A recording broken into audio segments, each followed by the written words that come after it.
Good day guys. Today meron tayong ADV 150 dito. So, ima-magic low natin siya ng maybe 1.5 inches or 2 ganyan. Kasi medyo mataas tignan. So, kung papansinin nyo kasi yung ADV, yung gap nung gulong tsaka yung pinaka headlight niya medyo mataas. So, naisip namin tsaka na may-ari si Boss Jello na ibaba ng konti para medyo sporty yung look ng ADV niya. And apparently pati yung suspension niya sa likod binaba niya yata ng konti. So, ibababa siya, yun nga, at para tumindig ng konti. Pero at the same time, dapat maganda pa rin yung play or yung performance ng suspension niya sa harap. At the same time, pagka dinrive siya sa bundok, dapat hindi siya nagsasasayad. So, syempre gagamitan natin ng racing fork oil.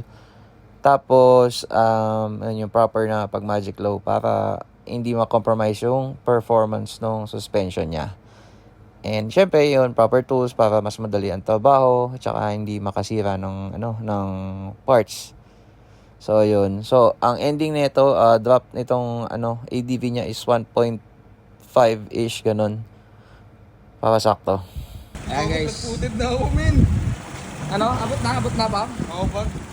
Ayan drop po natin yung ATV. Kaya angas pala sa video.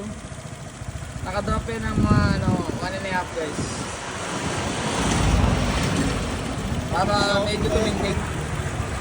Ayan. So, pwede pa ibaba yan. Pwedeng konti lang din. Nice pala, no? Igop. Hindi nga tol, backing mo nga tol. Sige pa tol, kaya pa? Ayun kayo, layo pa min. Okay. Not bad guys. Kaya yung play tol.